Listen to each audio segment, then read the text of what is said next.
Donald Trump greenlit the bipartisan Russia sanctions bill. The bill that is set to move forward in Congress targets countries that do business with Russia. Graham said that he has been working on the law with several Republicans and Democrats for months now, and if passed, it would impose sanctions and heavy tariffs on countries which are in business with Russia, including buyers of Moscow's energy, including India, China, and Brazil. So this Republican Senator Lindsey Graham has announced that Trump has given a nod to bipartisan Russia sanctions bill that could penalize Russia's trading partners. Now, if the bill is passed, it would authorize the US to levy as much as 500% tariffs on countries purchasing Russian oil or uranium.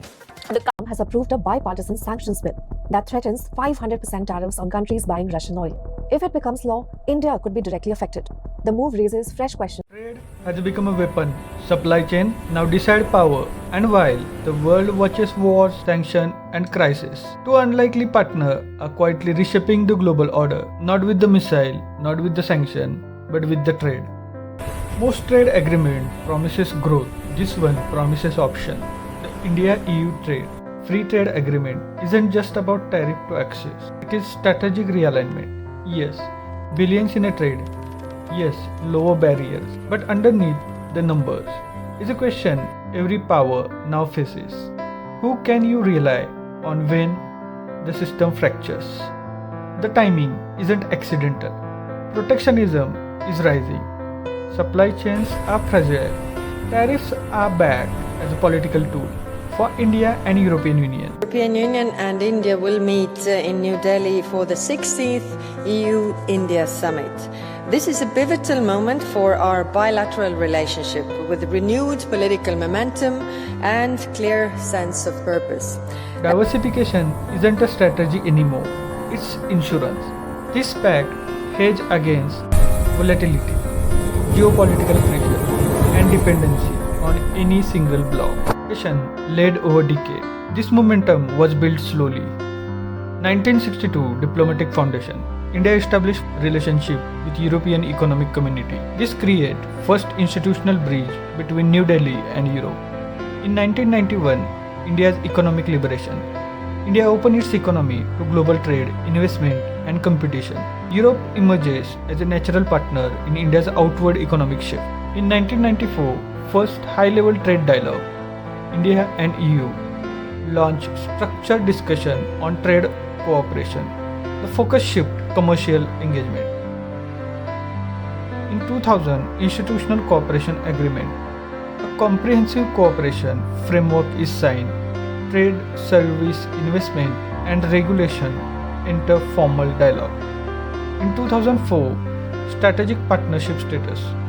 The EU elevated India to a strategic partner. Trade became linked with policy, regulation, and global governance. In 2007, FTA, that is Free Trade Agreement negotiations launched. India and the EU formally begin talk on a free trade agreement.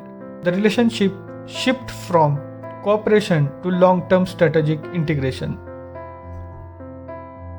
The stall. Then came the hard part. After 15 rounds of talk, reality slowed ambition. Market access, tariff reduction, regulatory control. By 2013, negotiations froze.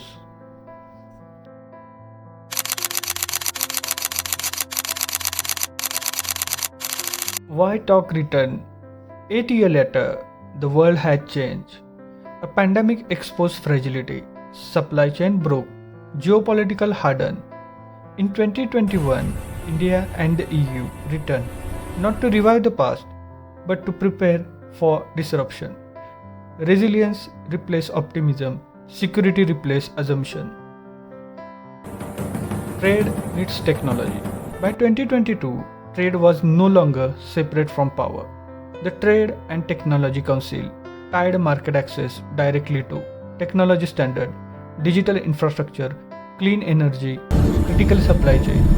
Between 2023 and 2025, negotiations accelerated, momentum returned, because the stakes had risen. Nearing the finish line, by 2025, most chapters were closed. Only the most sensitive issues remain: automobiles, carbon rules, non-tariff barriers. Why this is geopolitical? This is not just economics, it is geopolitics by design. India and European Union are reducing exposure to both Washington and Beijing. Europe gained reliability, India gains resilience, trade becomes security without confrontation. Beyond the markets, security today isn't only military, it's maritime routes, cyber resilience, control over emerging technology. The EU and India partnership now operate across all three. Trade talk have become geopolitical coordination in motion. A third axis emerges. US-China rivalry dominate headline, but power rarely shift in a straight line. This deal create a third axis, not louder, not aggressive, but stabilizing.